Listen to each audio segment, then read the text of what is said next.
Well, good afternoon, everyone. Welcome to Boost Your Creativity with Lorraine Turner.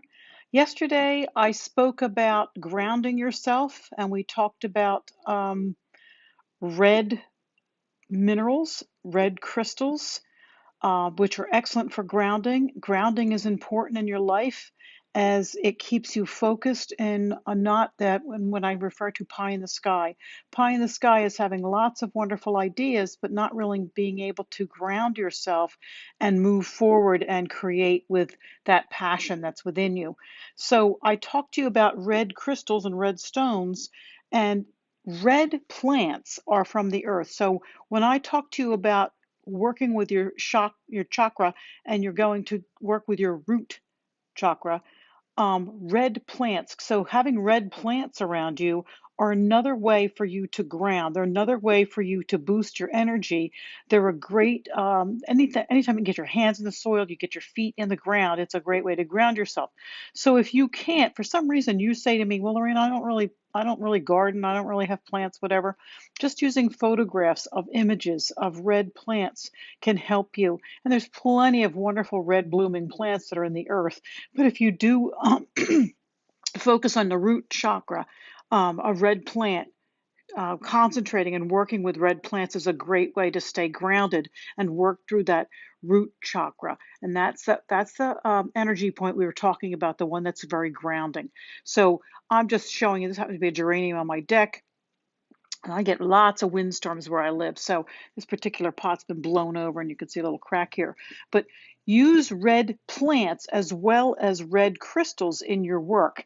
Some red crystals that you can use, this is called a cherry quartz.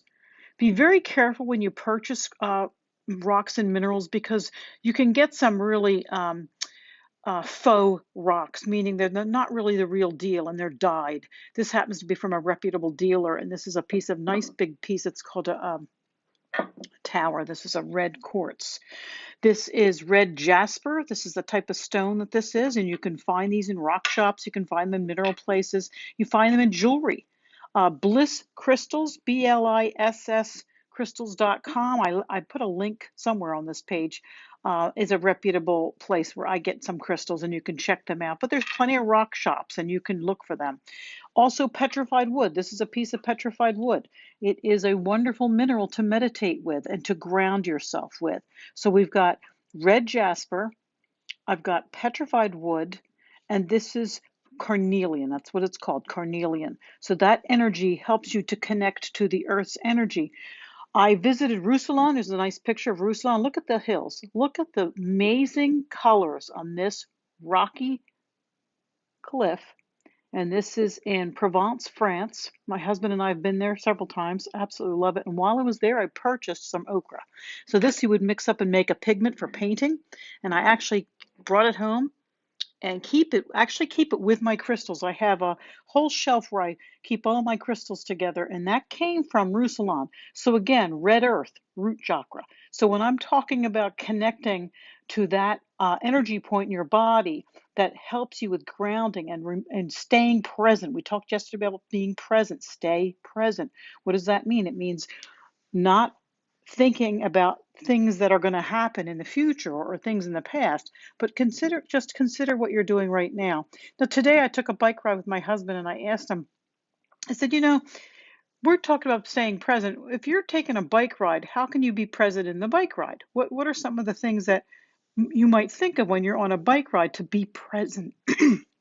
And he absolutely loves this time with me. So he said, well, it's just like at this bubble of just you and I, and we're doing something that we love to do together. And he loves that. So for him, being present is a relationship. So he's thinking of it as a relationship.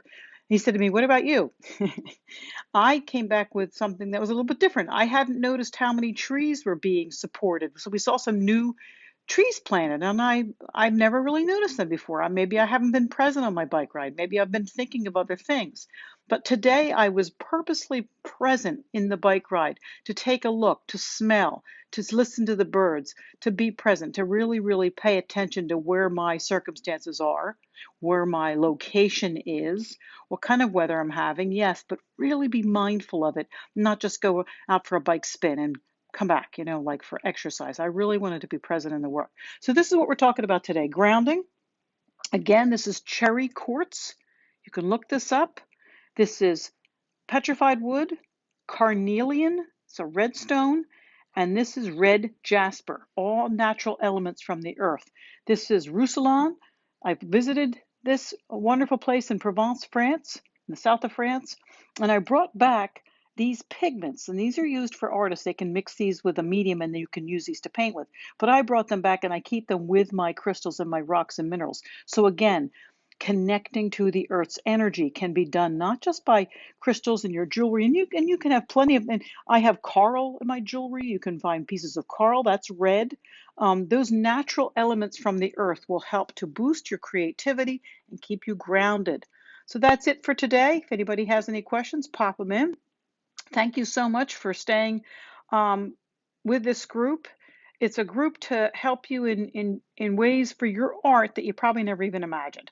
So again, today we're working on red root chakra, and these are some of the elements that can help you. So if you can't do this, get a photo. Okay, keep photos near you. Concentrate on that area. I gave you an exercise how to strengthen that area, how to build the energy. It's very, very important as you go forward to understand your body's energy and how you can implement these exercises that I'm giving you. All right, everybody. I am going to go meditate. As you know, I meditate twice a day for 15 minutes. It's meditation time, and I'm going to be heading off to do meditation. But I just wanted to encourage you to look into this. Have a great weekend. Thanks again for stopping by. See you soon.